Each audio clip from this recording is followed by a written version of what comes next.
ಅದೇ ಭಾವನಾ ರಾಮಣ್ಣ ಅವ್ರ ಒಂದು ಡೈಲಾಗ್ ಹೊಡಿತಾರೆ, ಬರೀ ಗಿಡ ಮಾತ್ರ ಬೆಳೀತಾ ಇಲ್ಲ, ಇದ್ರ ಜೊತೆ ಯಾರೋ ಒಬ್ಬ ವ್ಯಕ್ತಿ ಕೂಡ ಬೆಳೀತಿದ್ದಾನೆ ಅಂತ. ಒಳ್ಳೆ ಡೈಲಾಗ್ ಆಕ್ಚುಲಿ. ಸೂಪರ್ ಡೈಲಾಗ್ ಅದು.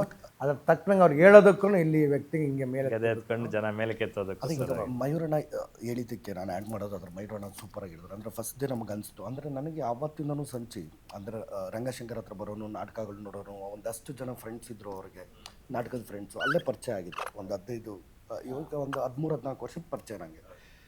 ಅಂದರೆ ಅವ್ನು ಸುದೀಪ್ ಅವ್ರ ಅಕ್ಕನ ಮಗ ಅಂತೂ ಗೊತ್ತಿಲ್ಲ, ರಂಗಶಂಕರ್ ಹತ್ರ ಬರಬೇಕಾದ್ರೆ ಇವನು ಸಂಚಿ ಅಂತಲೇ ಪರಿಚಯ ಆಗಿತ್ತು.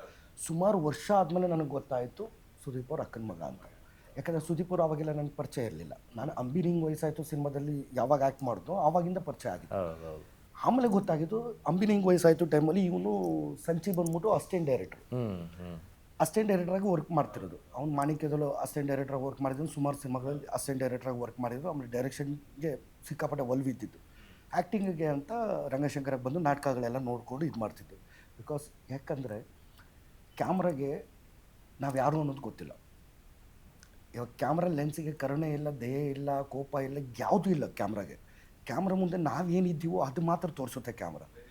ಹಾಗಾಗಿ ಇವ್ರ ಹತ್ರ ಎಷ್ಟೇ ದುಡ್ಡು ಇರ್ಬೋದು, ಕೋಟ್ಯಾಧಿ ರೂಪಾಯಿ ಅವ್ರ ಮಾವ ಹತ್ರ ಇರ್ಬೋದು, ಏನೇ ಬ್ಯಾಕ್ಗ್ರೌಂಡ್ ಇರ್ಬೋದು, ಎಂಥದೇ ಇರಲಿ, ಒಬ್ಬ ಕಲಾವಿದ ಕ್ಯಾಮ್ರಾ ಮುಂದೆ ಆ್ಯಕ್ಟ್ ಮಾಡಬೇಕಾದ್ರೆ ಅದಕ್ಕೆ ತರಬೇತಿ ತೊಗೊಂಡು ಒಂದಷ್ಟು ಎಲ್ಲನೂ ತಿಳ್ಕೊಂಡು ಅವ್ನು ಡೈರೆಕ್ಷನ್ ಟೀಮ್ ಬಗ್ಗೆ ಕೇಳಿ, ಡೈರೆಕ್ಟ್ ಇದ್ರ ಬಗ್ಗೆ ಕ್ಯಾಮ್ರಾ ಬಗ್ಗೆ ಎಲ್ಲವೂ ಗೊತ್ತು ಅವನಿಗೆ. ಅಂದರೆ ಡೈರೆಕ್ಟ್ರ್ ಆಗೋದಕ್ಕೆ ಏನೇನು ಬೇಕೋ ಎಲ್ಲವೂ ಗೊತ್ತು. ಅದು ನಾನು ಏನು ಕೇಳಕ್ಕೆ ಇದು ಮಾಡಿದೆ ಅಂದರೆ, ಒಬ್ಬ ಡಾಕ್ಟ್ರ್ ಆಗಬೇಕು ಅಂತಂದರೆ ಒಂದು ಥಿಯರಿ ಒಂದಷ್ಟು ವರ್ಷ ಓದ್ಕೊಂಡು, ಒಂದಷ್ಟು ವರ್ಷ ಪ್ರಾಕ್ಟಿಕಲಾಗಿ ಎಲ್ಲನೂ ತಿಳ್ಕೊಂಡು ಆದಮೇಲೆ ಡಾಕ್ಟ್ರ್ ಆಗೋದು.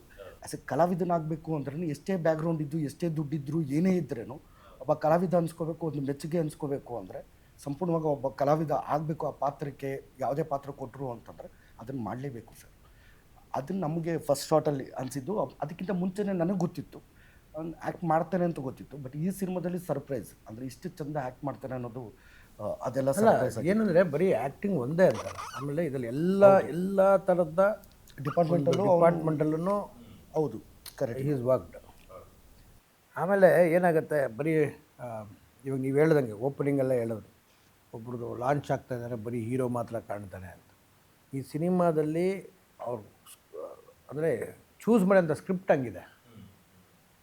ಸ್ಟಾರ್ಟಿಂಗೆಲ್ಲ ಬಂದ್ಬಿಟ್ಟು ಒಂದು 100 ಜನಕ್ಕೆ ಹೊಡೆಯೋದು ಎಲ್ಲರೂ ಮಾಡ್ತಾರೆ. ಇದನ್ನು ಆ ಕತೆಗೆ ಏನು ಬೇಕು ಅಷ್ಟು ಮಾತ್ರ ತಲೆಯಲ್ಲಿ ಇಟ್ಕೊಂಡು ಮಾಡಿದ್ದಾರೆ. ಬಟ್ ಪ್ರತಿಯೊಂದು ಡಿಸ್ಕಷನ್ ಮಾಡ್ತಿದ್ರು ಸರ್. ಅಂದರೆ ಡೈರೆಕ್ಟ್ರ್ ಜೊತೆ ಮತ್ತು ಕ್ಯಾಮ್ರಾಮನ್ ಚಂದ್ರು ಸರ್ ಪರಿಚಯ ಇತ್ತು, ಅವ್ರ ಮಾಣಿಕ್ಯದಲ್ಲೇ ವರ್ಕ್ ಮಾಡಿ ಪ್ರತಿಯೊಬ್ಬರು ಟೆಕ್ನಿಷಿಯನ್ ಜೊತೆಗೂ ಡಿಸ್ಕಸ್ ಮಾಡ್ತಿದ್ರು. ಅಂದರೆ ಅದಕ್ಕಿಂತ ಬೆಟರ್ಮೆಂಟ್ ಏನು ಮಾಡ್ಬೋದು, ಎತ್ತು ಮಾಡ್ಬೋದು ಅಂತ. ಯಾಕಂದರೆ ಒಂದು ಸಿನಿಮಾ ಪರದೆ ಮೇಲೆ ಬಂದಾದಮೇಲೆ ನಾವು ಹೇಳಂಗಿಲ್ಲ ನೋ ಸ್ಮೋಕಿಂಗ್, ಧೂಮಪಾನ, ಅಂದರೆ ಮದ್ಯಪಾನ ಆರೋಗ್ಯಕ್ಕೆ ಹಾನಿಕರ ಅಂತ ಆಗ್ಬೋದು. ಇಲ್ಲ ನಾವು ಆ ಸಿಚುವೇಷನಲ್ಲಿ ನಮಗೆ ಮೈ ಹುಷಾರಿರಲಿಲ್ಲ, ಅದಕ್ಕೆ ಈ ಥರ ಆ್ಯಕ್ಟ್ ಮಾಡಿದ್ದೀನಿ. ಅಲ್ಲ ಇನ್ನೊಂಚೂರು ಏನೋ ಬೆಟರ್ಮೆಂಟ್ ಮಾಡಬೇಕಿತ್ತು, ಯೋಚನೆ ಮಾಡೋಕ್ಕಾಗಲ್ಲ. ಅಲ್ಲ ನಾವು ಸ್ಕ್ರೀನ್ ಮೇಲೆ ಸಿನಿಮಾ ರಿಲೀಸ್ ಆದಮೇಲೆ ಅಲ್ಲಿ ನಮ್ಮ ಸ್ಲಮ್ಮಲ್ಲಿ ನಾವು ಅಲ್ಲೆಲ್ಲೋ ಶೂಟ್ ಮಾಡಬೇಕಂದ್ರೆ ನಮ್ಗೆ ಚಳಿ ಜ್ವರ ಬಂದಿತ್ತು, ನಮಗೆ ಅಲ್ಲಿ ಚಳಿ ಇತ್ತು, ಬಿಸಿಲಿತ್ತು, ಸೊಳ್ಳೆ ಕಸ್ತು, ಇನ್ನೊಬ್ಬ ಯಾವನೋ ಚುಚ್ಚಿದ, ಇನ್ನೊಬ್ರು ಯಾರು ಇರಿಟೇಟ್ ಮಾಡಿದ್ರು ಅಂತ ಬರೆಯೋಕ್ಕಾಗಲ್ಲ ಸರ್. ಹಾಗಾಗಿ ಪ್ರತಿಯೊಂದು ಇವನು ಆ ಸೂಕ್ಷ್ಮತೆಗಳು ಪರದೆ ಮೇಲೆ ನಾವು ಹೇಗೆ ಬರ್ತೀವಿ, ಹೇಗೆ ಕಾಣಿಸ್ಕೋತೀವಿ ಅಂತ ಅವ್ನಿಗೆ ಗೊತ್ತಿದ್ದು. ಆ ಡಿಸ್ಕಷನಲ್ಲಿ ಕೂತಿದ್ದು ಸುಮಾರು ತಿಂಗಳು, ಸುಮಾರು ವರ್ಷಗಳು ಕೂತಿದ್ದು. ಆ ಸೂಕ್ಷ್ಮತೆಗಳು, ಆ ಒಂದು ಮೈನ್ಯೂಟ್ ಥಿಂಗ್ಸನ್ನೆಲ್ಲನೂ ಮಾಡ್ತಾ ಸ್ಟಾರ್ಟ್ ಮಾಡಿದ್ರು. ಅದೇ ವಿವೇಕ್ ಅವರು ಅದನ್ನು ಇದು ಮಾಡಿದ್ದಕ್ಕೆ ಇವಾಗ ನನ್ನ ಪಾತ್ರ ಇರ್ಬೋದು, ಅಣ್ಣನ ಪಾತ್ರ ಇರ್ಬೋದು, ಮಯೂರಣ್ಣ ಪ್ರತಿಯೊಬ್ಬರದು, ಕಾಜಲ್ದಿರ್ಬೋದು, ಪ್ರತಿಯೊಂದು ಈ ಸಿನಿಮಾದಲ್ಲಿ ಪ್ರತಿಯೊಬ್ಬ ಕಲಾವಿದನು ಕಣ್ಣಲ್ಲೇ ಆಟ ಆಡಿರೋಂಥಕ್ಕಂಥದ್ದು. ಆಮೇಲೆ ಮ್ಯಾನರಿಸಮು, ಸಣ್ಣ ಪುಟ್ಟದ ಮೈನ್ಯೂಟ್ ಥಿಂಗ್ಸ್ ಇದೆಯಲ್ಲಣ್ಣ, ಅದು ತುಂಬಾ ಹೈಲೈಟ್ ಆಗಿರೋಂಥದ್ದು ಈ ಸಿನಿಮಾದಲ್ಲಿ. ಸಿನಿಮಾದಲ್ಲಿ ನಾನು ಸೂಕ್ಷ್ಮವಾಗಿ ಅಬ್ಸರ್ವ್ ಮಾಡ್ದಂಗೆ, ಬೆಳೆಯೋಕೆ ಏನು ಬೇಕು ಅಂದರೆ ದುಡ್ಡು ಬೇಕು, ಅಟ್ ದ ಸೇಮ್ ಟೈಮ್ ಮರ್ಯಾದೆ ಕೂಡ ಬೇಕು ಅಂತಾರೆ. ರಾಕ್ಲೈನ್ ವೆಂಕಟೇಶ್ ಅವರು ಒಂದು ಮಾತು ಹೇಳ್ತಾರೆ ಹೀರೋಗೆ ಒಂದು ಸೀಕ್ವೆನ್ಸಲ್ಲಿ, ನಂಬಿಕೆ ಅನ್ನೋದು ತುಂಬ ಇಂಪಾರ್ಟೆಂಟು ಅಂತ. ಆ ಥರದೊಂದು ನಂಬಿಕಸ್ಥನ ಪಾತ್ರ ಶ್ರೀಧರ ಅನ್ನೋ ಪಾತ್ರ ನೀವು ಮಾಡಿದ್ದೀರಾ. ಸೊ ನಿಮ್ಮ ಪಾತ್ರದ ಬಗ್ಗೆ ಹೇಳೋದಾದರೆ?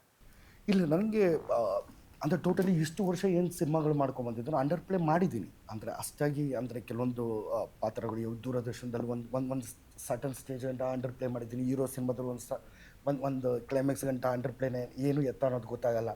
ಇವೆಲ್ಲವೂ ಅಂದರೆ ಇದರಲ್ಲಿ ಏನಾಗೋಯ್ತು, ನನಗೆ ಫಸ್ಟೇ ಮೇಡಮ್ಮು ಪ್ರಿಯಾ ಮೇಡಮ್ ಏನು ಮಾಡಿದ್ರು, ನಂದು ಫಸ್ಟ್ ಪ್ರೊಡಕ್ಷನಲ್ಲಿ ಮಂಜು ಇರಲೇಬೇಕು ಅಂತ ಫಸ್ಟು ಡಿಸೈಡ್ ಆಗಿದ್ದು, ಆ್ಯಕ್ಟ್ ಮಾಡಲೇಬೇಕು ಅಂತ. ಬಟ್ ಸುದೀಪ್ ಅಣ್ಣ ಈ ಸಿನಿಮಾದಲ್ಲಿ ಅವರು ಮೋಸ್ಟ್ಲಿ ಕಾಸ್ಟಿಂಗ್ ಮಾಡ್ತಿರ್ಲಿಲ್ಲ ಅನ್ಸುತ್ತೆ. ಅಂದರೆ ಅವರು ಬಿಫೋರ್ ನೋಡಿದಂಥ ಮ್ಯಾಕ್ಸ್ ಇರ್ಬೋದು, ಅಂಬಿನಿಂಗ್ ವಯಸ್ಸಾಯ್ತು, ಈ ಥರದ್ದೆಲ್ಲ ಅವರು ಮೋಸ್ಟ್ಲಿ ಕಾಸ್ಟಿಂಗ್ ಮಾಡ್ತಿರ್ಲಿಲ್ಲ. ಅದು ಹೇಳಿದ್ದಾರೆ ಬಾಯ್ಬಿಟ್ಟು, ಮೇಡಮ್ ಆಗಿದ್ದಕ್ಕೆ ನಿಮ್ಮ ಅಕ್ಕ ಆಗಿದ್ದಕ್ಕೆ ಇದರಲ್ಲಿ ಸಿನಿಮಾದಲ್ಲಿ ನೀನು ಆ್ಯಕ್ಟ್ ಮಾಡಿದ್ದೀಯ ಅಂತ. ಆ ರೀತಿನಲ್ಲಿ ಇರಬೇಕಾದ್ರೆ ವಿವೇಕನು ಆ ಪಾತ್ರನ ತುಂಬ ಚೆನ್ನಾಗಿ ಡಿಸೈನ್ ಮಾಡ್ಕೊಬಂದಿದ್ದ. ಬಟ್ ನನಗೆ ಖುಷಿ ಇದೆ. ಖುಷಿ ಜೊತೆಗೆ ನನ್ನ ಅನುಭವ ಅಂದರೆ ಯಾವುದೇ ಒಂದು ಸೀನಲ್ಲಿ ಡೈಲಾಗ್ ಇಲ್ದಿರ ಇಷ್ಟು ಪೇಷನ್ಸ್ ಆಗಿ ಮಾಡಿರೋಂಥ ಸಿನಿಮಾ ಅಂದರೆ ಇದೆ. ಯಾಕಂದ್ರೆ ಬರೀ ರಿಯಾಕ್ಷನ್ ಕೊಟ್ಕೊಂಡು ಎಲ್ಲರೂ ಡೈಲಾಗ್ ಹೇಳೋದಕ್ಕೆ ಹೆಂಗೆ ಅಂದರೆ ಬೇರೆಯವ್ರದ್ದು ಡೈಲಾಗ್ಸ್ ನಂದು ಪಾತ್ರ ಕೂಡ ಒಂದು ಸ್ವಲ್ಪ ಅಂಡರ್ ಕರೆಂಟ್ ಇರೋದ್ರಿಂದ ನಾನು ಮತ್ತು ಮಂಜಪ್ಪ ಜೊತೆಗಿದ್ರೆ ಏನಾರು ಮಾಡಬೇಕಲ್ಲ, ಅದಕ್ಕೆ ಒಬ್ಬೊಬ್ರು ನೋಡ್ಕೊಳ್ಳೋದು. ಆಮೇಲೆ ಎಲ್ಲವೂ ಆಮೇಲೆ ಅದರಲ್ಲಿ ಏನು ಚಾಲೆಂಜಿಂಗ್ ಆಗಿ ತೊಗೊಂಡೆ ಅಂದರೆ ನನ್ನ ಇವಾಗ ಮಂಜು ಅಂದರೆ ಒಂದು 200 ಚಿಲ್ಲರೆ ಸಿನಿಮಾ ಮಾಡಿದ್ದಾನೆ. ಈ ಸಿನಿಮಾದಲ್ಲಿ ಮಾಡಬೇಕು ಅಂದರೆ ಈ ಪಾತ್ರನೂ ಹಿಂಗೆಲ್ಲ ನಾನು ಜೀವಿಸ್ಬೇಕು ಅನ್ನೋದು ಒಂದಿತ್ತು ಸರ್. ಅದನ್ನು ತಲೆಯಲ್ಲಿ ಇಟ್ಕೊಂಡೆ ಏನು ಮಾಡಿದೆ, ಪ್ರತಿಯೊಂದು ಸಿನಿಮಾಲು ಒಂದರಲ್ಲೂ ನನಗೇನು ಸಿಗುತ್ತೋ ಆ ಸ್ಪೇಸ್ನ ನಾನು ಯುಟಿಲೈಸ್ ಮಾಡ್ಕೊಳ್ಳೇಬೇಕು ಅನ್ನೋದು ತಲೆಯಲ್ಲಿತ್ತು. ಇವಾಗ ಅಣ್ಣ ಬರ್ತಾರೆ, ಇವಾಗ ಅದೇ ಸೀನಲ್ಲಿ ಅಣ್ಣ ಬಂದ್ಬಿಟ್ಟು ಅಣ್ಣ ನಾನು ಆ ಮೀಟಿಂಗಿಗೆ ಪೊಲಿಟಿಕಲಿ ಆ ಮೀಟಿಂಗ್ ಬರ್ಬೋದಾ ಅಂದವಾಗ ಸೈಲೆಂಟ್ ಆದಮೇಲೆ ಅಣ್ಣ ಲಾಸ್ಟಿಗೆ ಅವರು ಹೋಗಾದ್ಮೇಲೆ ತಿರುಗಿ ನೋಡಿದವಾಗ ನಾನು ತಲೆ ಬಗ್ಸ್ತೀನಿ, ಅಸಹಾಯಕತೆ. ಇವಾಗ ಅಣ್ಣ ಬಂದ್ಬಿಟ್ಟು ದುಡ್ಡು ಕೊಟ್ಬಿಟ್ಟು ಹೇಳ್ತಾರೆ, ಅದನ್ನು ನೋಡ್ತೀನಿ, ಅಬ್ಸರ್ವ್ ಮಾಡಾದ್ಮೇಲೆ ಈ ಪಚ್ಚನಿಗೆ ಹೇಳ್ತೀನಿ. ಯಾಕಂದರೆ ಪಚ್ಚನ ಚಿಕ್ಕ ಹುಡುಗನಿಂದನೂ ನೋಡ್ಕೊಂಡಿದ್ದೀರ. ಬಟ್ ಇವರು ಬಲಗೈ ಬಂಟನೇ ಇರ್ಬೋದು, ಬಟ್ ಪಚ್ಚನ ಚಿಕ್ಕ ಹುಡುಗನಿಂದನೂ ನೋಡ್ಕೊಂಬರ್ತೀನಿ. ಆ ಫ್ಯಾಮಿಲಿ ಟಚ್ಚೂ ಇದೆ, ಎಲ್ಲವೂ ನನಗೆ ಗೊತ್ತು. ಬಟ್ ಏನೂ ಮಾಡೋಕ್ಕಾಗ್ತಿಲ್ಲ. ಅದನ್ನು ಏನೆಲ್ಲ ಮಾಡ್ಬೋದು ಅಂದರೆ ಎದುರುಗಡೆ ಅದನ್ನು ಫೈಟ್ ಮಾಡೋಕ್ಕಾಗಲ್ಲ, ಅದನ್ನು ತಪ್ಪಿಸ್ಬೇಕು, ಒಳ್ಳೆಯವ್ರಿಗೆ ಒಳ್ಳೇದಾಗಲಿ, ಇದನ್ನು ತಪ್ಪಿಸಿ ಹೆಂಗೆ ಮಾಡಬೇಕು ಅನ್ನೋ ಪಾತ್ರ. ಆ ಸೂಕ್ಷ್ಮತೆಗಳನ್ನ ಆ ಇನ್ ಡೀಟೇಲ್ ಕೆಲವೊಂದು ಮೈನ್ಯೂಟ್ ಥಿಂಗ್ಸನ್ನು ಇದು ಮಾಡೋಕ್ಕೆ ಪ್ರಯತ್ನ ಪಟ್ಟೆ. ಬಟ್ ಅದು ಒಂದ್ರ ಮಟ್ಟಿಗೆ ಈ ಜನಗಳೆಲ್ಲ ನೋಡಿ, ಒಂದಷ್ಟು ಜನ ಸಿನಿಮಾ ದಿಗ್ಗಜರು ನೋಡಿ ಅವ್ರ ಬಾಯಿಂದ ಎಲ್ಲ ಒಂದಷ್ಟು ಒಳ್ಳೆ ಅಂದರೆ ಮಂಜುನಿಂದು ತುಂಬಾ ಚೆನ್ನಾಗಿದೆ ಅಂತ. ಅಂದರೆ ಇವಾಗ ಅಣ್ಣ ಸುದೀಪಣ್ಣ ಮನೆಗೆ ಬಂದವರು ಎಲ್ಲರೂ ಪ್ರತಿಯೊಬ್ಬರೂ ಹಿಂದಿನ ಪಾತ್ರಗಳಿಗಿಂತ ವಿಭಿನ್ನವಾಗಿದೆ ಅಂತ. ಶಿವಣ್ಣನೂ ಅಷ್ಟೇ, ಏನ್ರಿ ಈ ಟೆಂಪೋದಲ್ಲಿ ಇನ್ನೊಂದು ಏನಂದರೆ